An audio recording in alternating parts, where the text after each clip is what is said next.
Hello students. तो कैसे आप लोग? आशा करता हूँ अच्छा होंगे और आप लोग का तैयारी बेहतर तरीके से चल रहा होगा। आज हम 5 नंबर के महत्वपूर्ण सवाल जो ओम के नियम का सत्यापन के बारे में वर्णन करेंगे, जो हमेशा पूछने वाला सवाल है, 5 नंबर में पूछता है। तो चलिए शुरू करते हैं। ओम के नियम। ओम के नियम क्या है? सबसे पहले यहाँ से शुरू करते हैं। तो सबसे पहले ओम के नियम देने वाले थे जॉर्ज साइमन ओम। इनके बारे में जान लेते हैं। जॉर्ज साइमन ओम एक जर्मनी भौतिक वैज्ञानिक थे। इन्होंने 1827 में इस नियम को प्रकाशित किया गया था। उन्होंने इस नियम के लिए विद्युत धारा और विभवांतर को संबंध को समझाया, जिसमें उनका नाम ही ओम था। जॉर्ज साइमन ओम, इसी के नाम पे उन्होंने ओम का नियम दिया था। इन्होंने ओम के नियम का अगर परिभाषा की बात करते हैं तो ओम के नियम का परिभाषा कहता है कि यदि किसी चालक की भौतिक अवस्था जैसे हो गया तापमान, दाब या ताप, अगर समान रहे, स्थिर रहे, उसमें कोई बदलाव न हो, तब चालक के सिरों के बीच का जो विभवांतर होता है भी, और उसमें प्रवाहित होने वाले विद्युत धारा I सीधा उसके समानुपाती होता है, यानी भी समानुपाती I। अर्थात कहने का मतलब सरल शब्दों में कि वोल्टेज बढ़ाने पे धारा का मान भी बढ़ जाता है, अगर वोल्टेज घटेगा तो धारा का मान भी घटेगा। बस उसमें प्रतिरोध जो है से स्थिर रहता, उसमें कोई बदलाव नहीं होता। ये ओम के नियम का परिभाषा कहता है। अब इसके बारे में सूत्र जानते हैं। तो ओम के नियम के अनुसार हम बताएं कि ओम के नियम में उसका विभवांतर धारा के समानुपाती होती है, अर्थात भी समानुपाती आए।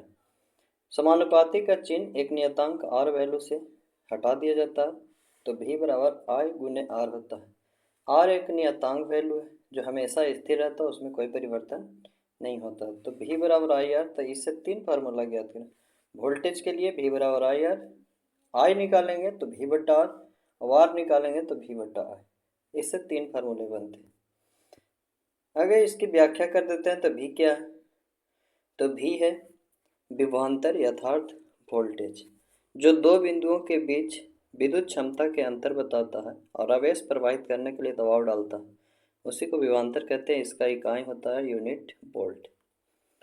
दूसरा धारा क्या होता है कि तो किसी भी चालक में विद्युत आवेश के प्रवाह के दर को ही चालक या धारा कहा जाता है। धारा का ऐसा मात्रक होता है एम्पीयर।